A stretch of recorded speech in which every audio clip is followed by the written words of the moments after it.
Jasmine ജാഫറിനെ അറിയാത്ത മലയാളികൾ കുറവാണ്. സോഷ്യൽ മീഡിയ ഇൻഫ്ലുവൻസർ എന്ന നിലയിലാണ് ആദ്യം ജാസ്മിനെ എല്ലാവർക്കും പരിചയം.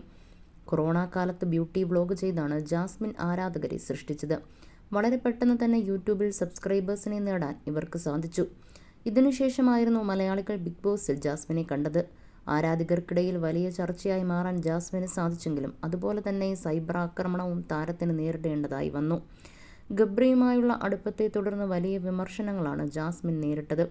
ഹൗസിൽ നിന്ന് പുറത്തിറങ്ങി അതിനെയെല്ലാം അതിജീവിച്ചുകൊണ്ട് മുന്നോട്ട് പോവുകയാണ് ജാസ്മിൻ. ഷോ തീരുന്നതോടെ ജാസ്മിനും ഗബ്രിയും തമ്മിലുള്ള സൗഹൃദവും അവസാനിക്കുമെന്ന് പലരും പറഞ്ഞിരുന്നു. എന്നാൽ വിമർശനങ്ങളെയെല്ലാം കാറ്റിൽ പറത്തുന്ന ജാസ്മിനെയാണ് പിന്നീട് കണ്ടത്. ഷോയ്ക്ക് ശേഷവും ഇരുവരും തമ്മിലുള്ള സൗഹൃദം ശക്തമായി തുടരുകയായിരുന്നു. ജാസ്മിൻ്റെ യൂട്യൂബ് ചാനലിൽ സ്ഥിരം സാന്നിധ്യമാണ് ഗബ്രി. ഇരുവരും ഒരുമിച്ചുള്ള ഫോട്ടോകളും റീലുകളുമെല്ലാം വൈറലായി മാറാറുണ്ട്. ഇരുവരും ഇപ്പോഴിതാ വിദേശത്ത് യാത്ര നടത്തിയിരിക്കുകയാണ്. ഇതിൻ്റെ ചിത്രങ്ങളും വീഡിയോയുമെല്ലാം ജാസ്മിൻ പങ്കുവെക്കുന്നുണ്ട്. ഇതിനിടെ ഇപ്പോഴിതാ വിദേശത്തു നിന്നും ജാസ്മിൻ പങ്കുവെച്ചൊരു വീഡിയോ ചർച്ചയാവുകയാണ്. ഗബ്രിക്കൊപ്പമുള്ള വീഡിയോയാണ് ജാസ്മിൻ പങ്കുവെച്ചത്. വീഡിയോയ്ക്ക് താഴെ നിരവധി പേരാണ് കമൻറ്റുമായി എത്തിയത്. അതേസമയം ചിലർ വീഡിയോയിലെ ജാസ്മിൻ്റെ വേഷത്തെയും ഗബ്രിയുമായുള്ള അടുപ്പത്തെയുമൊക്കെ അവഹേളിക്കുകയും ചെയ്യുന്നുണ്ട്. ഇത്തരത്തിലുള്ള ചില കമൻറ്റുകൾക്ക് ജാസ്മിൻ മറുപടി നൽകുകയും ചെയ്യുന്നുണ്ട്. രണ്ടുപേരും കൂടെ വിദേശത്ത് പോയി ഡിങ്കോൾഫിയ ബിഗ് ബോസിൻ്റെ അകത്തു തന്നെ എന്തായിരുന്നു, ലൈഫ് തന്നെ എന്നായിരുന്നു ഒരാളുടെ അവഹേളന കമൻറ്റ്. പിന്നാലെ ജാസ്മിൻ മറുപടിയുമായി എത്തുകയായിരുന്നു.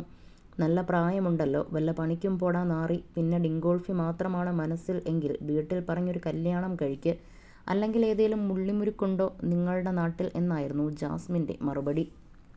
ജാസ്മിൻ്റെ മറുപടിക്ക് സോഷ്യൽ മീഡിയ കൈയടിക്കുകയാണ്. ജാസ്മിനെ കാണുമ്പോൾ പണ്ടത്തെ ഇൻ്റർവ്യൂ ഓർമ്മ വരും. പെർഫ്യൂം ഹറാം, നെയിൽ പോളിഷ് ഹറാം, തട്ടം ഇടാണ്ട് പുറത്തിറങ്ങില്ല, കൈ മുഴുവൻ മറയുന്ന ഡ്രസ്സ്, എന്തൊക്കെയായിരുന്നു, ഇപ്പോൾ സെറ്റായി എന്നായിരുന്നു മറ്റൊരു കമൻറ്റ്. അതിന് ജാസ്മിൻ മറുപടി നൽകുന്നുണ്ട്. അതൊക്കെ ഒരു കാലം, കലികാലം എന്നായിരുന്നു ജാസ്മിൻ്റെ മറുപടി. ജാസ്മിൻ്റെയും ഗബ്രിയുടെയും വിദേശത്ത് നിന്നുള്ള ചിത്രങ്ങളും സോഷ്യൽ മീഡിയയിൽ ഇപ്പോൾ വൈറലാണ്. ഇപ്പോഴും രണ്ടുപേരുടെയും ചങ്ങാത്തം നിലനിർത്തുന്നതിന് ആരാധകരും ഇരുവർക്കും കൈയടിക്കുകയാണ്. ജാസ്മിനുണ്ടായ മാറ്റവും സോഷ്യൽ മീഡിയയിൽ ചർച്ചയാകുന്നുണ്ട്. വിമർശനങ്ങളൊന്നും ശ്രദ്ധിക്കാതെ ജീവിതവുമായി മുന്നോട്ട് പോവുകയാണ് ജാസ്മിൻ.